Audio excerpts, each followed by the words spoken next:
उतारने के लिए और बजट घोषणा करके और जो जनता को सौगात दिए, आज ये विकास रथ के माध्यम से उन जन घोषणाओं को गांव-गांव और जन-जन तक पहुंचाने के लिए एक विकास रथ अपने पूरी तैयारी के साथ, उसमें पूरी विकास की जो योजनाएं हैं उसकी एक एलईडी के माध्यम से वो रथ जाएंगे और वो हर ग्राम पंचायत में वहाँ के स्थानीय कार्यों के साथ साथ उस पूरे क्षेत्र में जो भी विकास हुआ है उसका आम जन को जानकारी करेंगे। और इसके लिए राज्य सरकार ने हर विधानसभा के लिए 200 रथ बनाए हैं। हर विधानसभा में ये रथ 15 दिन जाएंगे ताकि उन जन घोषणाओं की जानकारी आम जन को हो सके। मैं आपके माध्यम से बताना चाहूँगा कि जिस तरह से हमारे मुख्यमंत्री जी ने इन बजट के माध्यम से जो घोषणाएं की है, ये केवल घोषणा नहीं रह जाए। इसके लिए घोषणा के तुरंत बाद मुख्यमंत्री जी ने प्रभारी मंत्री और प्रभारी सचिवों को उन जिलों में भेजा, अपने अपने भी जिलों में जाकर के उनकी पूरी घोषणाओं के बारे में जानकारी करी। वहाँ कौन कौन सी जमीन आवंटन होना है उन प्रकरणों को वहाँ से तैयार करवाया और उन घोषणाओं के लिए डीपीआर बनवा करके, डिटेल प्रोजेक्ट रिपोर्ट बना करके और उनका एस्टिमेट बना करके भेजा ताकि उसकी वित्तीय स्वीकृति जारी हो सके। और मैं कहना चाहूँगा कि अधिकतर बजट घोषणाओं की वित्तीय स्वीकृतियाँ जारी हो चुकी है, टेंडर लग चुके हैं, काम धरातल पर प्रारंभ हो चुके हैं। और मैं ये कहना चाहूँगा कि ऐसी पहली सरकार है जो बजट घोषणा के बाद उसकी क्रियान्विति की भी चिंता कर रही है। बजट की आवंटन हो जाए, वित्तीय स्वीकृति जारी हो जाए, उसकी भी चिंता कर रही है। जमीन आवंटन हो जाए, क्यों नहीं उसका निरंतर रिव्यू किया जाता है। तो ये धरातल पर काम उतरे, इसकी चिंता माननीय मुख्यमंत्री जी निरंतर कर रहे हैं। और मैं आपको कहना चाहूँगा कि हमारे जो चुनाव घोषणा पत्र था उसका भी 70% 73% तक वो घोषणाएं जमीन पर उतर चुकी है। या तो वो काम प्रारंभ होकर के पूरे हो गए हैं या प्रारंभ होकर के और उनकी शुरुआत हो चुकी है, मतलब वो जमीन पर धरातल पर वो काम आ चुके हैं। तो एक 2 साल के अंदर अंदर 5 साल का जो घोषणा होती है उसको 70% पूरा कर लेना एक बहुत ही ऐतिहासिक हमारी सरकार की उपलब्धि है। और ये माननीय मुख्यमंत्री जी के निरंतर प्रयासों से, उनकी निरंतर मॉनिटरिंग से ये संभव हो पाया है कि जब भी उन्होंने, चाहे हमारी कैबिनेट की बैठक हो, चाहे वो विधायक दल की बैठक हो, वो लगातार इस बात के लिए चिंतित रहते थे कि कोई भी बजट की घोषणाएं अधूरी नहीं रह जाए। इसकी अपनी अपनी चिंता विधायक स्वयं भी करें और अगर कहीं कोई उसमें किसी समस्या आ रही है तो उसकी जानकारी स्वयं को दें। तो वो निश्चित रूप से धरातल पर भी उतरी है और आज उनके काम प्रारंभ हुए हैं। अब निश्चित रूप से जिस तरह से राजस्थान में सिंचाई को लेकर के जो काम हुआ है वो एक बड़ा ऐतिहासिक काम हुआ है इस बार के 2 साल के कार्यकाल में। जिस तरह से पूरे 5 साल कांग्रेस केवल और केवल ईआरसीपी पर एक आपसी टकरार पैदा करके की योजना तो स्वीकृत करना नहीं, लेकिन उनको केवल केंद्र सरकार के मत्थे डाल देना और इस तरह की उस पर जनता में एक नैरेटिव बनाना कि ये नहीं कर रही है, जबकि करने की क्षमता और इच्छा शक्ति कांग्रेस की नहीं थी। आज हमारी सरकार बनी तो 1 साल के अंदर अंदर ही ईआरसीपी की शिलान्यास का कार्यक्रम मुख्यमंत्री जी ने, प्रधानमंत्री जी ने जयपुर आकर के किया और वो आज प्रारंभ हो चुका है। उसके 9,000 करोड़ के काम चालू हो गए हैं, 40,000 करोड़ के टेंडर हो करके, वर्क ऑर्डर दे करके, और वो भी काम प्रारंभ होने की स्थिति में आ गए हैं। तो ये सब काम आज जिस तरह से इतने बड़े लेवल पर हुआ है, यही नहीं है। आप बूंदी जिले की हमारी पेयजल की योजनाओं को ले लो। जितना पेयजल की योजना है, नोनेरा डैम के माध्यम से बूंदी जिले को जो पेयजल उपलब्ध होना था वो सारी उनकी भी स्वीकृतियां जारी होकर के टेंडर हो गए हैं। तो इसका बहुत बड़ा लाभ आने वाले समय में पेयजल का बूंदी जिले को मिलेगा। ईआरसीपी का लाभ भी बूंदी जिले के बचे हुए क्षेत्र हैं उनको पानी की सिंचाई के लिए भी मिलेगा। और ये करीबन 1 लाख करोड़ से ज्यादा का ईआरसीपी का योजना है जो हमारा उसका पेयजल कोटा, बूंदी, बारा, झालावाड़ से लेकर के पेयजल मिलेगा। और आने वाले आगे सवाई माधोपुर, भरतपुर, अलवर, दौसा, करौली और हमारा जो है ये जयपुर तक भी वो पानी पहुंचेगा। तो सिंचाई भी होगी, लगभग 4 लाख हेक्टेयर में उससे सिंचाई का भी का प्रावधान रखा गया है। तो इतनी बड़ी योजनाएं हुई है। यही नहीं, राज्य स्तर पर हमारी यमुना जल समझौता आप ले लीजिए, जहाँ वो झुंझुनू हमारा सीकर ले लो, चूरू ले लो, वो योजनाएं बरसों से अटकी हुई थी, उस पर भी काम चालू हो चुका है और राजस्थान और हरियाणा सरकार के बीच में MOU है, उस पर भी बहुत जल्दी उसकी घोषणाएं होगी। तो इस तरह के कई पेयजल से लेकर के, सिंचाई से लेकर के और बहुत काम धरातल पर इस 2 साल के कार्यकाल में जो काम कंस्ट्रक्टिव काम होने चाहिए थे, उन काम को निश्चित रूप से पाइपलाइन में डाल के जब दिल्ली जाते हैं, केंद्रीय मंत्री से बात करते हैं, संबंधित मुख्यमंत्रियों से बात करके प्रयास करते हैं कि कैसे उस योजना को आगे बढ़ाया जाए। यही नर्मदा से पानी आए, उसकी चिंता कर रहे हैं। तो ये सब काम हमारे पूरे राजस्थान में पानी का काम, चाहे वो पेयजल का हो, चाहे वो सिंचाई का हो, इस कार्यकाल में जो 2 साल में हुए हैं, वो कभी इतनी उम्मीद नहीं थी कि इतने काम धरातल पर उतरेंगे और आगे आप और भी देखने को मिलेगा। जिस तरह से आप यहाँ हमारे बूंदी जिले में भी ले लो, आलोद मोड़ी सड़क है, 18 करोड़ का वे हो करके और 16.20 किलोमीटर की सड़क की लंबाई है ये। और बूंदी दलेलपुरा आलोद मेड़ी सड़क जो 11.56 करोड़ की, और गेंडोली सड़क झाली जी का बराना काली तलाई बोरदा माल खापरेन सड़क 16.24 करोड़ का कार्य ये पूर्ण हो चुका है। 27 करोड़ की लागत से चौड़ीकरण सुदृढ़ीकरण के लिए 25.70 किलोमीटर की लंबाई का कार्य भी पूर्ण हो चुका है। हिंडोली विधानसभा के 15 नई सड़कों के कार्य पर राशि 23 करोड़ रुपए है जो काम प्रारंभ है। और जल संसाधन विभाग से भी गेंडोली में 3,259 लाख, फोलाई में 3,352 लाख, उत्तराणा में 1641 लाख की सिंचाई परियोजना पर क्रमशः वे। और इसी तरह से माइक्रो जो सौर आधारित है, सूर्य सोलर से वो चलेगी, और माइक्रो आधार पर सिंचाई परियोजनाएं वो 4,805 लाख का वे, जिसमें 1200 एकड़ सिंचाई की सुविधा मिलेगी। तो ये हमारे जो ERCP में शामिल है, जिसमें और ERCP का भी 9,416 करोड़ का कार्य प्रगति पर है, शुरू हो चुका है। तो इतने काम जो शुरू हुए हैं वो आपके सामने हैं। विद्युत के लिए भी जो हमारे विद्युत के प्रसारण तंत्र के जो सुदृढ़ीकरण करना चाहिए, उसमें 33 के 132 के GSS ले लो, 220 के GS ले लो जो बन रहे हैं, और 33 kV के भी नए GSS हम बना रहे हैं लगातार, जिसका की माध्यम से हमारे मुख्यमंत्री जी ने घोषणा करी है कि हम 2027 तक दिन में बिजली देंगे किसानों को। उसके लिए हम विद्युत तंत्र को मजबूत कर रहे हैं, 33 kV के नए GSS बना रहे हैं, ट्रांसमिशन के जो प्रसारण तंत्र है उसके भी नए GSS सुकृत करके उनकी भी क्षमता बढ़ा रहे हैं, और उसके माध्यम से ये प्रयास कर रहे हैं कि आने वाले 2027 तक हम दिन में बिजली देने की किसानों को जो 2 ब्लॉक में है वो आ सके, और उसके लिए हम लगातार प्रयास कर रहे हैं तो दिन में बिजली किसानों को मिले, उस पर भी हम काम कर रहे हैं। और जिस तरह से पिछली सरकार ने बिजली की व्यवस्था में केवल 5 साल में लगभग 3,000 मेगावाट की क्षमता जोड़ी थी, हमने 2 साल में ही 6,300 मेगावाट की उत्पादन क्षमता बढ़ा करके और ये काम किया है। तो हमारा 5 साल उनके 2 साल उनके 5 साल से दुगना काम हम कर रहे हैं। तो इस तरह की कई योजनाएं हैं जिनमें हमने उनसे 5 साल से जो काम किया उससे हमने दुगना काम तो 2 साल में हमारी सरकार ने किया है।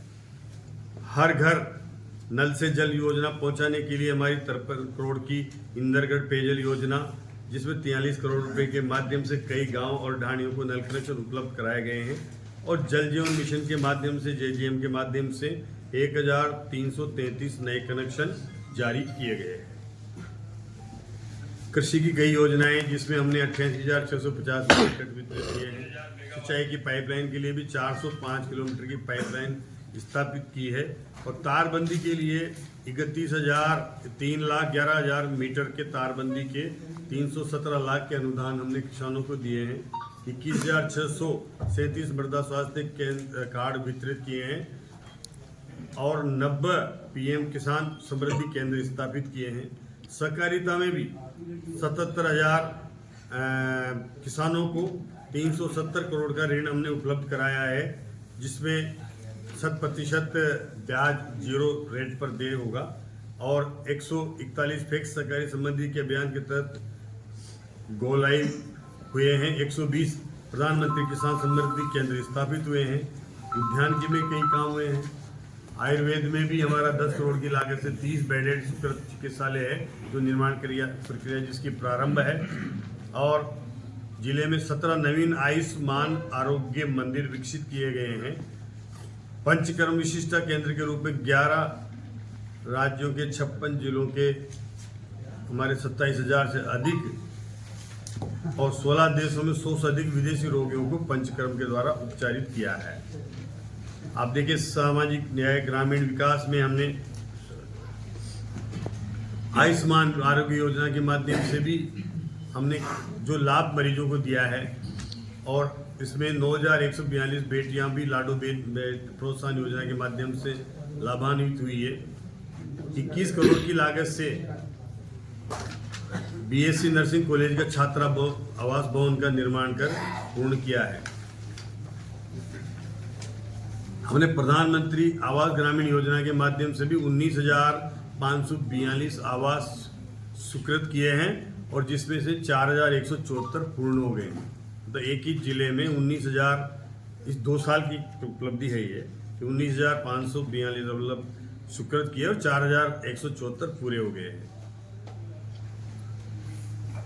हमने 828 गाँव के 36,953 स्वामित्व कार्ड जो गांव में भी अपने पट्टे जिनको मिले हैं, ऐसे 36,953 लोगों को पट्टे वितरित किए हैं, जो ड्रोन के माध्यम से सर्वे करवाया है। और अभी वो इसमें और सर्वे का काम प्रगतिरत है, जो आगे जाके और भी हमारे भी शिविर लगेंगे जिनमें और पट्टे वो वितरण किए जाएंगे।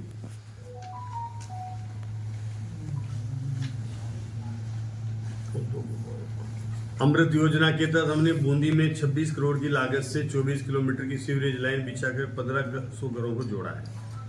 मुख्यमंत्री शहरी ग्रामीण योजना के अंतर्गत भी 12,201 व्यक्तियों को रोजगार उपलब्ध कराया। हमारे जैसे बूंदी जिले में मैं जी आपको बिजली क्षेत्र के हमारे प्रगति के बारे में भी बताना चाहूँगा कि हमारा 220 का एक जजावर का GSS प्रगतिरत है, 132 का जरखोदा, 33 kV के GSS 5 जो निर्माण करके हमने चालू कर दिए हैं, और 33 kV के 5 GSS निर्माण की प्रक्रिया में है। मतलब 10 नए GSS बूंदी जिले में 5 नए बन गए, 5 प्रक्रिया में हैं। 33 kV के भी नए फीडर 11 kV के फीडर 53 और एग्रीकल्चर के 308 फीडर, जिन पर 232 पर कार्य पूर्ण हो चुका है। 22 GSS में हमने ट्रांसफार्मरों की क्षमता बढ़ाई है, जो कम क्षमता के थे उसको बढ़ाया है, ताकि दिन में 2 ब्लॉक में किसानों को बिजली उपलब्ध करा सके। 15 GSS पर हमने नए ट्रांसफार्मर लगाए हैं, और 8 में और क्षमता बढ़ाने के लिए कार्य प्रगतिरत है। 7 GSS नए स्वीकृति के प्रक्रिया में है, और हमने 12,000 के करीब घरों को कनेक्शन दिए हैं।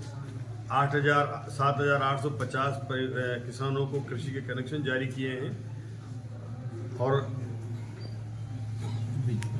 बिजली बिलों में भी हमने 81,364 लाख का भुगतान बिजली बिलों में हमने रियायत दर पर किया है, जिसकी सब्सिडी सरकार ने किसानों को उपलब्ध करवाई है।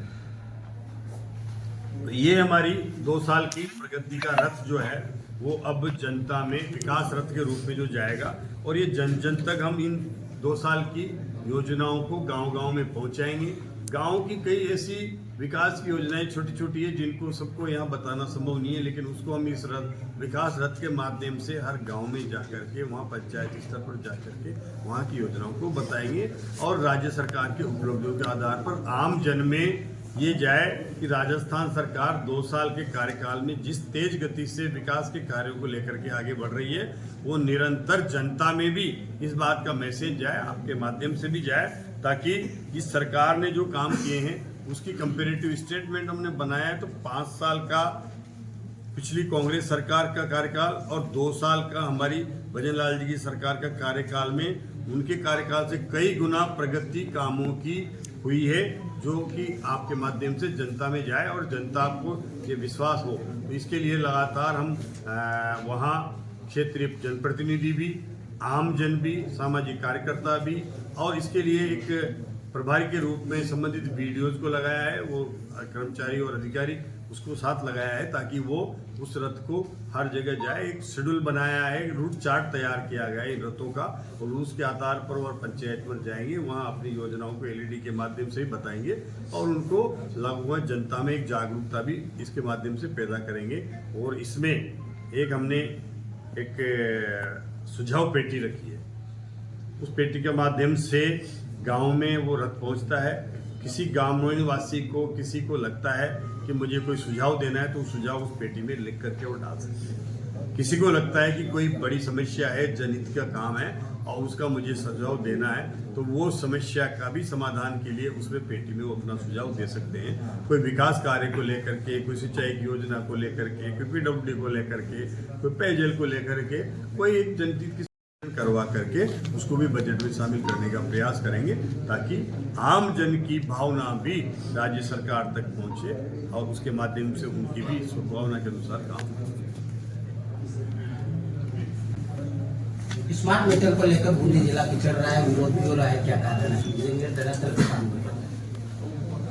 काम देखिए, स्मार्ट मीटर लगाने की प्रक्रिया है और वो लग रहे हैं, कहीं ज़्यादा लग रहे हैं, कहीं कम लग रहे हैं, लेकिन जैसे जैसे हमारा जो मीटर लगाने वाला संवेदक है उसको अपनी मेन पावर और उसकी उपलब्धता हो रही है, उसके अनुसार वो लगा रहा है। जहाँ तक आप विरोध की बात कर रहे हो, कोई विरोध कुछ हो नहीं रहा। विरोध एक प्रायोजित विरोध हो सकता है, लेकिन अगर कोई ईमानदारी से अपना घर का बिल देने वाला है, उसको इतना लाभ है कि ये जो स्मार्ट मीटर है ये आसाम में सबसे ज़्यादा लगे हैं, बिहार में सबसे ज़्यादा लगे हैं, जो कि हमारे मुकाबले कहीं कोई वो राज्य हमसे विकास में पीछे हैं, और वहाँ भी उसकी सराहना हुई है, क्योंकि आम व्यक्ति कभी भी ईमानदारी से बिल देने वाला व्यक्ति कभी इसको मना नहीं करेगा। हम इसको 5% मीटर जो है वो टेस्ट मीटर लगा रहे हैं, वो कंपेरेटिव मीटर लगेंगे कि एक मीटर अपना स्मार्ट मीटर लगेगा, दूसरा मीटर भी उसके पैरेलल में लगेगा, और वो दोनों को देख लेंगे कि भाई बराबर रीडिंग आ रही है, तो फिर कोई दिक्कत नहीं है उसको, बल्कि इसमें उसका जो भी खर्चा है, जो भी कंजम्पशन है, वो अपने मोबाइल पर रहेगा ऐप के माध्यम से। और उसको लगता है कि मैं घर पे नहीं हूँ, फिर भी मेरे कोई उपकरण चल रहे हैं, तो हर 15 मिनट में उसके मोबाइल पर उसका लोड कितना चल रहा है घर का, वो उसका आएगा। चाहे वो मकान का हो सकता है, फैक्ट्री का हो सकता है, किसी अपने संस्थान का, व्यावसायिक परिसर का भी हो सकता है, और उसको लगता है कि ये इस समय लोड नहीं आना चाहिए, तो वो फ़ोन करके उस लोड को व्यवस्थित करके ये कह सकता है वहाँ पर उपलब्ध व्यक्ति को कि आप अननेसेसरी लाइट क्यों जला रहे हो, उसका बिल कम होगा न कि बढ़ेगा। तो ये इतनी सुविधा इसमें है। कोई इसका अगर प्रीपेड भुगतान करना चाहता है तो इसमें ऑप्शन है, तो उसको प्रीपेड भुगतान करने वालों को भी इसमें यूनिट में एक छूट दी गई है कि उसको 15% जो है वो छूट होगी कि वो एडवांस पेमेंट देता है तो, और प्रीपेड करवाता है तो ये उसको लाभ होगा। तो ये कई इसके लाभ हैं जो मैनेजमेंट करने में है। इसके साथ साथ आज हमें पता नहीं लगता किस स्पीड पर किस उस पर कितना लोड है, कहाँ पर हमने क्या ट्रांसफार्मर को ऑपरेट करना है, उसको जल्दी क्षमता बढ़ानी है। स्मार्ट मीटर लगने के बाद में हमारे फीडर मीटर भी लगेंगे, तो सारा जब मीटराइजेशन का एक डेटा हमारे पास आएगा तो उसके माध्यम से हमें पूरे राजस्थान के कौन से फीडर पर कब क्या लोड आ रहा है उसकी जानकारी रहेगी। उसके अनुसार वहाँ पर बिजली पर्याप्त मिले, ठीक से मिले, उसकी क्षमता को आकलन करने का भी हमारा ये साधन है। इसलिए स्मार्ट मीटर, आज दुनिया स्मार्ट हो रही है। कोई भी देश का, कोई भी विकसित देश ऐसा नहीं है जहाँ स्मार्ट मीटर नहीं लगा हो। हमें विकसित होना है, 2047 पर पहुँचना है ना, तो इसका स्मार्ट मीटर के बिना जरूरी नहीं है। आने वाली भविष्य हमारा एनर्जी पर डिपेंड है।